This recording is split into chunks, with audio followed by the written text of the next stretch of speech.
Hello दोस्तों, आज मैं एक साउथ कोरियन कॉमेडी मूवी को एक्सप्लेन करने वाला हूँ जिसका नाम है जेनी और जूनो। ये कहानी है जेनी और जूनो नाम के कपल की जो 16 साल की उम्र में ही पेरेंट्स बन जाते हैं। अब इसके बाद से उन दोनों की लाइफ में क्या क्या प्रॉब्लम्स आती हैं ये हम आज की इस कहानी में देखने वाले हैं। ये फिल्म बहुत ही ज्यादा इंटरेस्टिंग है तो इस वीडियो को एंड तक जरूर देखना। तो कहानी शुरू होती है और हम 16 साल की जेनी को देखते हैं जिसे अभी अभी पता चला है कि वो प्रेग्नेंट है। इसके बाद वो स्कूल जाती है और वहाँ पर अपने बॉयफ्रेंड जूनो से मिलती है। जेनी उससे पूछती है कि अगर उसके हाथ पैर टूट जाए तो क्या जूनो उससे तब भी प्यार करेगा। इस पर जूनो बोलता है कि हाँ बिल्कुल, मैं तुमसे तब भी प्यार करूंगा। अगर तुम्हारे हाथ टूट जाते हैं तो मैं तुम्हें अपने हाथों से खाना खिलाऊंगा और अगर तुम्हारे पैर टूट जाते हैं तो मैं हमेशा तुम्हें कैरी करके चलूंगा। तभी जेनी उससे पूछती है कि अगर मैं प्रेग्नेंट हो जाऊं तो। अब ये सुनकर जूनो थोड़ा घबरा जाता है और उससे पूछता है कि तुम प्रेग्नेंट कैसे हो सकती हो। जेनी उसे बोलती है कि ये कैसा सवाल है, जैसे सभी होते हैं वैसे मैं भी हो सकती हूँ और मैं सच में प्रेग्नेंट हूँ। अब इस पर जूनो उसे कुछ नहीं बोलता और चुपचाप वहीं खड़ा रहता है। जेनी उसे पूछती है कि तुम चुप क्यों हो गए, तो जूनो कहता है कि मुझे कुछ समझ नहीं आ रहा कि मैं क्या बोलूं। इस पर जेनी उसे कहती है कि हमें कुछ तो डिसाइड करना होगा। फिर अगले सीन में हम जूनो को देखते हैं जो बेचारा बाथरूम में जाकर रो रहा होता है और इसके बाद से वो जेनी को इग्नोर करना शुरू कर देता है। वो उससे स्कूल में भी नहीं मिलता और उसके कॉल्स भी पिक नहीं करता। फिर एक दिन जेनी इसे पकड़ ही लेती है और इसे खूब मारती है। वो उससे पूछती है कि तुम मुझे इग्नोर क्यों कर रहे हो, जिस पर जूनो कहता है कि मैं तुम्हें इग्नोर नहीं कर रहा था, मैं कुछ सोच रहा था। इसके बाद जेनी उसे पंजा लड़ाने को कहती है और कहती है कि जो भी पंजे में जीतेगा वही आगे डिसाइड करेगा कि क्या करना है। यहाँ जूनो जानबूझकर पंजे में हार जाता है और यहाँ पर जेनी से कहती है कि मैं जीती हूँ और मैं ही बताऊंगी कि आगे क्या करना है। वो कहती है कि अब से तुम हमेशा मेरे साथ रहोगे और हमेशा मुझसे प्यार करोगे। तभी ये सुनकर जूनो बहुत इमोशनल हो जाता है और वो स्कूल के ग्राउंड में जाकर वहाँ पर जेनी के लिए एक बड़ा सा आई लव यू लिखता है, जिसको देखकर जेनी भी बहुत इमोशनल हो जाती है। फिर अगले दिन ये दोनों एक वीडियो देखते हैं कि अबॉर्शन कैसे किया जाता है, लेकिन उस वीडियो को देखकर ये दोनों काफी डर जाते हैं और उनमें अबॉर्शन करने की हिम्मत नहीं होती। अब ऐसे ही कुछ दिन बीत जाते हैं और एक दिन ये दोनों डिसाइड करते हैं कि हम इस बच्चे को अपने पास रखेंगे और इसे पाल पोस कर बड़ा करेंगे। फिर एक दिन जेनी अपने रूम में अपने पेट को देख रही होती है कि वो फूला है या नहीं। तभी अचानक वहाँ पर उसकी बड़ी बहन आ जाती है और उससे सैनिटरी पैड्स मांगने लगती है। वो जेनी को कहती है कि तुमने तो सारे पैड्स ऐसे ही रखे हुए हैं, क्या तुम इन्हें यूज नहीं करती। जिस पर जेनी कहती है कि मैं नहीं करती, तुझे जितने चाहिए उठा और यहाँ से दफा हो जा। अब वक्त बीतने के साथ साथ जूनो इसकी और भी ज्यादा केयर करने लग जाता है और वो इसे खिलाता पिलाता और घुमाता फिराता है। इसके साथ ही वो पार्ट टाइम जॉब भी ज्वाइन कर लेता है ताकि इसे पैसों की कोई प्रॉब्लम ना हो। इसके अलावा जूनो अपने घर से फ्रूट्स और पैसे भी चोरी करने लग जाता है, जिसको देखकर इसके पेरेंट्स को लगता है कि शायद इसे पैसों की जरूरत होगी, इसलिए वो इसे खूब सारे पैसे दे देते हैं और जूनो इसका सारा सामान खरीद कर जेनी को दे देता है ताकि उसे किसी भी चीज की प्रॉब्लम ना हो। तभी कहानी यहाँ से फ्लैशबैक में जाती है और यहाँ पर हम जूनो को देखते हैं जिसका अभी अभी स्कूल में एडमिशन हुआ था और वहाँ पर आते ही जूनो को जेनी से पहली नजर में प्यार हो गया था, जिसके बाद धीरे धीरे जेनी भी उसकी तरफ अट्रैक्ट होने लगी और वो दोनों गर्लफ्रेंड बॉयफ्रेंड बन गए। वहीं जेनी से उसकी क्लास की सभी लड़कियां जलने लगती हैं कि इस लड़की में ऐसा क्या खास है कि जूनो उसके पीछे पागल है।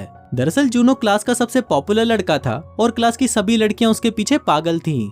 इसके बाद हमें बायोलॉजी क्लास का सीन दिखाया जाता है जहाँ पर मैडम इन्हें रिप्रोडक्शन वाला चैप्टर पढ़ा रही होती हैं और ये वही चैप्टर है जिसको पढ़कर हम सब क्लास में बहुत हंसा करते थे। यहाँ पर हम देखते हैं कि टीचर इस चैप्टर को लड़कों और लड़कियों को अलग अलग पढ़ा रही होती हैं। लड़कियां जब इसको पढ़ रही होती हैं तो वो शांति से एक एक चीज को अच्छे से समझ रही होती हैं। वहीं जब ये चैप्टर लड़कों को पढ़ाया जाता है तो आपको तो पता ही है कि लड़के कितने हरामी होते हैं और वो सभी इसका मजाक उड़ाने लगते हैं। वहीं हमारा एक्सपर्ट जूनो भी बैठा होता है जो काफी बोर हो रहा था और सोच रहा था कि ये लोग तो अभी भी थ्योरी पढ़ रहे हैं जबकि मैं 3 महीने पहले ही प्रैक्टिकल करके आ चुका हूँ। उसी रात हम जूनो के मॉम और डैड को देखते हैं जो कि काफी रोमांटिक मूड में होते हैं और सेकंड बेबी के लिए प्लान कर रहे होते हैं। वहीं जूनो भी चुपके से उनकी ये बातें सुन रहा होता है और सोचने लगता है कि अगर मेरा भाई आ गया तो वो मेरे बच्चे से छोटा होगा। अब जूनो उस प्रोसेस को किसी भी कीमत में पूरा नहीं होने देना चाहता था, इसलिए वो अपने पेरेंट्स के रूम में जाता है और उन्हें कहता है कि आज रात मुझे आप दोनों के साथ सोना है।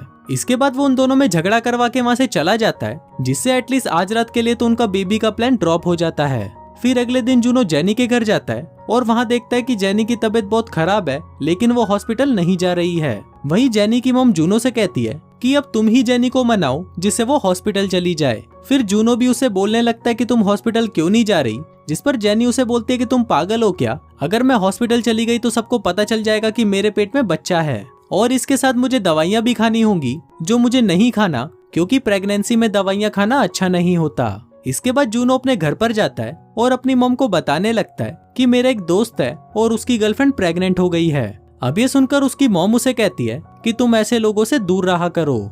उसी रात जूनो फिर से अपने पेरेंट्स के रूम में पहुंच जाता है और वहां जाकर फालतू की बातें करने लगता है। अब ये सब देखकर उसके डैड को गुस्सा आ जाता है और वो उसे वहां से भगाकर सीधा अपना मिशन पूरा करने के लिए अपनी वाइफ के पास जाते हैं। लेकिन जब वो दरवाजे को बंद करने लगते हैं तो उन्हें पता चलता है कि जूनो ने उनके दरवाजे का लॉक ही तोड़ दिया है ताकि ये दोनों आपस में गुटरगू कर ही ना सकें। इसके बाद जेनी जूनो को कॉल करके अपने घर पर बुलाती है और फिर ये दोनों उसकी कार में बैठकर मजे से किस करने लगते हैं। अब यहाँ पर जेनी से कहती है कि तुमने इतनी अच्छी किस करनी कैसे आ गई, जरूर तुम किसी दूसरी लड़की को भी किस करते होगे। और ऐसा बोलकर वो जूनो को मारने लगती है और कुछ देर तक उसकी पिटाई करने के बाद वो दोनों फिर से एक दूसरे को किस करना शुरू कर देते हैं। फिर एक दिन स्कूल में एक लड़की जब जूनो से बात कर रही होती है तो जेनी भी उसे देख लेती है और फिर वो उस लड़की को अकेले में ले जाकर उसे कुत्ते की तरह मारने लग जाती है। तभी वहाँ पर जूनो आता है और वो बहुत मुश्किल से जेनी को उस लड़की से दूर करता है। उसी रात जेनी की बहन इसे फिर से अपना पेट चेक करते हुए देख लेती है और अब यहाँ पर जेनी अपनी बहन को खुद ही बता देती है